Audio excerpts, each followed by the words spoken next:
بسم اللہ الرحمن الرحیم۔ خواتین و حضرات السلام علیکم۔ میرے پاس ایک خاتون آئیں اور ان کی انجیوپلاسٹی ہو چکی تھی تقریباً آج سے 5 سال پہلے۔ ان کو سٹینٹ ڈالا گیا تھا، لیکن اب ان کو پھر دوبارہ تکلیف شروع ہو گئی ہے۔ جب وہ سیڑھیاں چڑھتی ہیں کھانا کھانے کے بعد خاص طور پہ، تو ان کو یہاں پر بوجھ محسوس ہوتا ہے۔ جب وہ کوئی بھاری کام کرتی ہیں، رضائیاں اگر اٹھاتی ہیں یا کپڑے اگر وہ طے کرتی ہیں، بھاری کپڑے، تو ان کا سانس پھولتا ہے اور ساتھ ہی ان کی چھاتی میں بوجھ آ جاتا ہے۔ وزن بھی زیادہ ہے، تھائرائیڈ کا مسئلہ بھی ہے، تھائرائیڈ ان کا کام نہیں کرتا اور وہ تھائروکسن لے رہی ہیں تاکہ ان کے جسم کے اندر جو تھائروکسن کی کمی ہے اسے پورا کیا جائے، لیکن اس کی ڈوز بھی وہ زیادہ لے رہی ہیں کیونکہ TSH ان کا کافی حد تک کم ہو چکا ہے۔ یہ بڑی ٹیکنیکل بات ہے، یہ میں آپ کو بعد میں بتاؤں گا، لیکن جو میں آپ کے ساتھ بات شیئر کرنا چاہتا تھا وہ یہ ہے کہ ہمارے ہاں اکثر خواتین جب عمرے پہ جاتی ہیں، زیارات پہ جاتی ہیں، حج پہ جاتی ہیں، تو پاک رہنے کے لیے وہ ہارمونز استعمال کرتی ہیں۔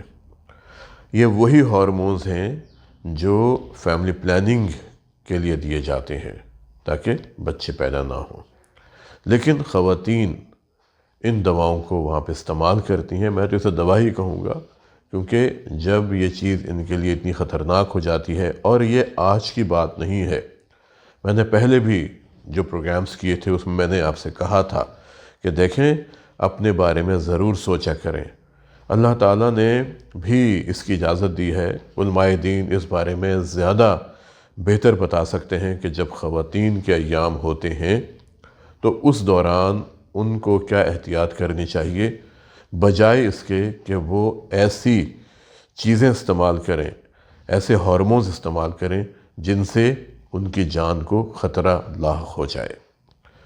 مجھے یاد ہے آج سے تقریباً 10-12 سال پرانی بات ہے، ایک خاتون اپنے شوہر کے ساتھ حج پہ گئیں، اور وہی کہ انہوں نے وہاں جا کے فیملی پلاننگ کی گولیاں استعمال کی، پاک رہنے کے لیے جو گولیاں استعمال کی جاتی ہیں، اور انہوں نے اس کو زیادہ مقدار میں استعمال کیا، 2 گولی صبح، 2 دوپہر، 2 شام، تاکہ ان کے مناسک حج پاک انداز میں ادا ہو جائیں۔ 3-4 دن کے بعد انہوں نے اپنے پاؤں میں درد محسوس کیا۔ جب انہوں نے اپنے شوہر کو بتایا کہ آج مجھے پاؤں میں تکلیف ہو رہی ہے، انگلیوں میں تکلیف ہو رہی ہے، انگوٹھے میں تکلیف ہو رہی ہے، تو شوہر نے کہا کہ دیکھیں آپ نے بہت زیادہ مشقت کی ہے، آپ نے محنت بہت کی ہے، اس لیے آپ اپنے آپ کو آرام دیں۔ آپ بہت زیادہ زیارات میں جاتی ہیں، آپ بہت زیادہ مناسک ادا کر رہی ہیں، آپ بہت زور و شور سے یہ کام کر رہی ہیں، تو اپنے آپ کو تھوڑا سا ریلیکس کریں۔ اب حج کا موقع ہے، وہ خاتون پھر چلی گئیں طواف کے لیے۔ جب وہاں پر گئیں تو ان کو پھر درد شروع ہو گیا۔ پھر انہوں نے اپنے میاں سے کہا کہ دیکھیں میرے ساتھ ایسا ہو رہا ہے اور آج مجھے درد زیادہ ہے۔ ان کے میاں نے پھر وہی بات بتائی کہ دیکھیں آپ اپنی مشقت کو کم کریں۔ اس کے بعد پھر حج کے دوران اور جو زیارات ہوتی ہیں وہاں پر جب وہ گئیں تو ان کی ٹانگ کا درد بڑھتا چلا گیا۔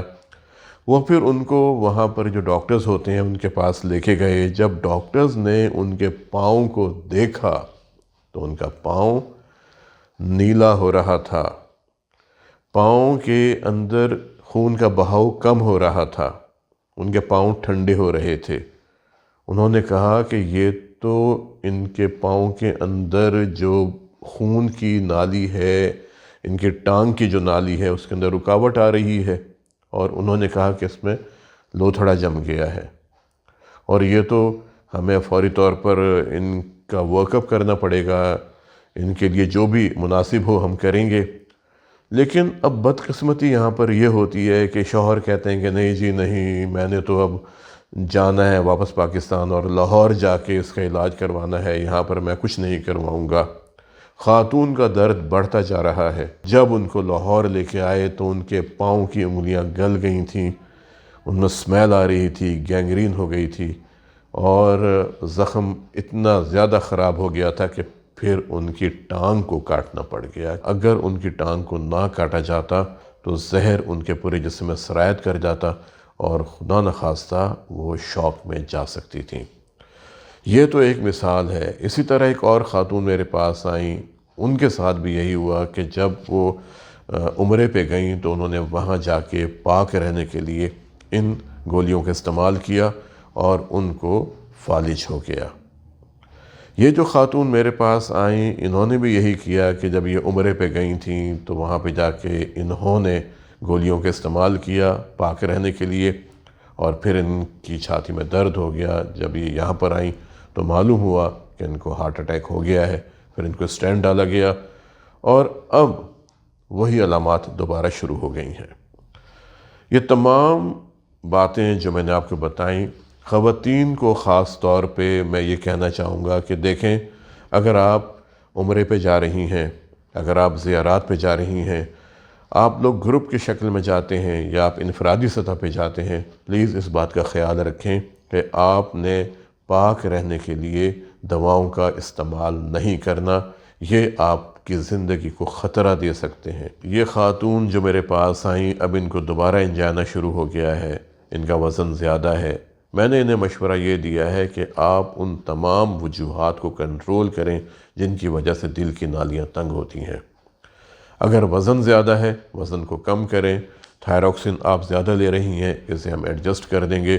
خون میں چکنائیوں کی مقدار اگر زیادہ ہے، اچھا کولیسٹرول کم ہے، برا کولیسٹرول زیادہ ہے، اس کا تناسب 5 سے زیادہ ہے، اسے بہتر کریں۔ آپ کا شوگر لیول بہتر ہونا چاہیے، آپ کا بلڈ پریشر بہتر ہونا چاہیے۔ آپ روزانہ سیر کریں قوت برداشت کے مطابق۔ ہمارے ہاں عام طور پہ کیا ہوتا ہے، جب بھی کوئی تکلیف ہوتی ہے ہم ہاسپٹل جاتے ہیں، ڈاکٹر صاحب سے ملتے ہیں، وہ آپ کا معائنہ کرتے ہیں، آپ کو دوائیں لکھ دیتے ہیں، آپ گھر آتے ہیں، گھر آ کے دوائیں کھانے کے بعد آپ کو چکر آنا شروع ہو جاتے ہیں، متلی ہونا شروع ہو جاتی ہے، جسم پہ خارش ہونا شروع ہو جاتی ہے، کوئی بھی نئی علامت آپ کو شروع ہو جاتی ہے، یا آپ کو دوائیں کھانے کے بعد اتنی بے چینی ہوتی ہے، اتنی گھبراہٹ ہوتی ہے کہ آپ سوچتے ہیں کہ میں کیا کروں۔ اصول ہے، یاد رکھیں میری ایک بات، کہ مریضوں کو ہمیشہ ہسپتال میں داخل کرنے کے بعد دواؤں کو دیا جاتا ہے۔ اگر ہم داخل نہیں کر سکتے تو پھر ہم ان کو آبزرویشن میں رکھتے ہیں کہ ہم نے آپ کو دوائی دی ہے، اس دوائی کا اچھا اثر کیا ہوگا یا مضر اثرات کیا ہوں گے۔ یہ بہت امپورٹنٹ بات ہے۔ ہر دوا آپ کے جسم پر اچھے اثرات مرتب نہیں کرتی، کچھ دواؤں کے برے اثرات بھی ہوتے ہیں۔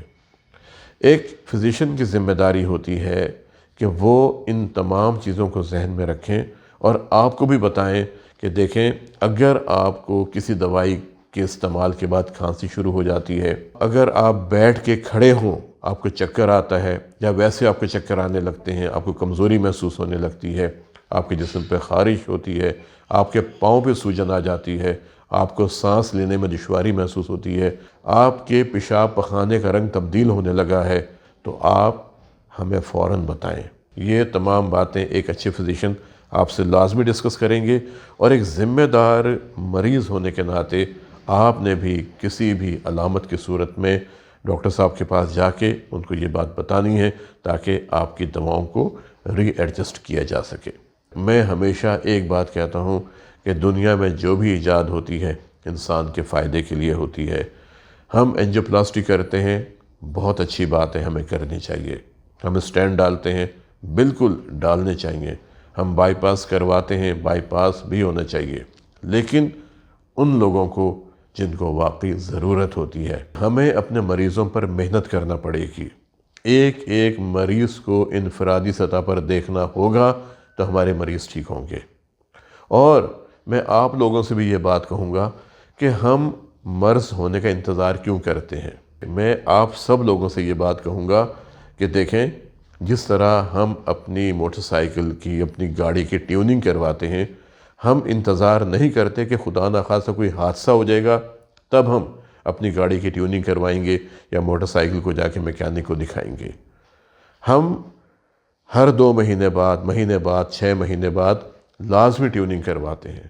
ہمارا جسم بھی ایک گاڑی کی طرح ہے، ایک ٹرک کی طرح ہے، ایک بس کی طرح ہے جس میں ہم بیٹھے ہوتے ہیں۔ اس کی ہمیں ٹیوننگ کروانی چاہیے۔ ہمیں اپنی بیماری کا انتظار نہیں کرنا چاہیے، آج وہ زمانہ ہے کہ اگر خدا نخواستہ کسی کو ہارٹ اٹیک ہو جاتا ہے، آپ گھر بیٹھ جاتے ہیں تو جمع پوجی بھی انسان کی نکلنا شروع ہو جاتی ہے۔ بہتر ہے کہ بیماری سے پہلے اپنے آپ کو بچائیں، ہارٹ اٹیک سے پہلے اپنے آپ کو بچائیں، ان تمام باتوں پر عمل کریں جو ہارٹ اٹیک یا فالج کے بعد کی جاتی ہیں۔ اگر آپ کے خاندان میں دل کی بیماری موجود ہے، ہائی بلڈ پریشر موجود ہے، تو آپ کو لازمی سوچنا چاہیے کہ میرے دل کی کیفیت کیا ہے، میرا بلڈ پریشر کتنا ہے، میرا شوگر لیول کتنا ہے، میرے خون میں چکنائیاں کتنی ہیں، میرے دل کی دھڑکن کیسی ہے، میرے گردے کس طرح کام کرتے ہیں، جگر کس طرح کام کرتا ہے، پھیپھڑے کیسے کام کرتے ہیں، دماغ کیسے کام کرتا ہے، ہاتھ پاؤں کی کیفیت کیسی ہے، جوڑ کیسے ہیں، دوسرے اعضاء کیسے ہیں، پیشاب کیسے ہے، آنتوں کی حرکت کیسے ہے، یہ تمام چیزیں آپ کو معلوم ہونی چاہیے۔ آپ کے غدود کیسے کام کرتے ہیں، تھائرائیڈ کتنا کام کرتا ہے، ایڈرینل گلینڈ کتنا کام کرتا ہے، کینسر مارکر ہمیں لازمی اپنے چیک کرواتے رہنا چاہیے۔ اگر ہم ان باتوں پر عمل کرتے ہیں اور اگر تمباکو کا استعمال کیا جاتا ہے، وہ کسی بھی شکل میں ہو، سگریٹ کی شکل میں، نسوار کی شکل میں، پائپ کی شکل میں، حقے کی شکل میں، پان کی شکل میں، شیشے کی شکل میں، اسے فوراً بند کر دینا چاہیے۔ الکوہل کو مکمل طور پر بند کر دینا چاہیے۔ بازار میں ملنے والے جھاگ والے مشروبات آپ کی صحت کو بہت نقصان پہنچاتے ہیں۔ سرخ شربت یاد رکھیں آپ کی صحت کے لیے بہت نقصان دہ ہے۔ ہم ساری زندگی یہی سنتے رہے کہ اس سرخ شربت سے آپ کی روح کو تسکین ملتی ہے، آپ کے جسم میں جان آتی ہے، جبکہ یہ آپ کی صحت کا سب سے خطرناک دشمن ہے۔ اسی طرح اگر آپ کا وزن زیادہ ہے اسے کم کریں۔ آپ نے اپنی زندگی میں ایک ترتیب لانی ہے، آپ نے زندگی کو تبدیل کرنا ہے، تو پھر آپ دیکھیں کہ آپ زندگی بھر اپنے صحت مند دل کے ساتھ کس طرح انجوائے کرتے ہیں۔ آج کے لیے اتنا ہی، ملتے ہیں کسی اگلے پروگرام میں ایک نئے موضوع کے ساتھ۔ اپنا اور اپنے خاندان کے افراد کے دل کی صحت کا بہت خیال رکھیں اور کوشش کریں کہ زندہ رہیں ایک مضبوط، صحت مند اور توانا دل کے ساتھ۔ السلام علیکم۔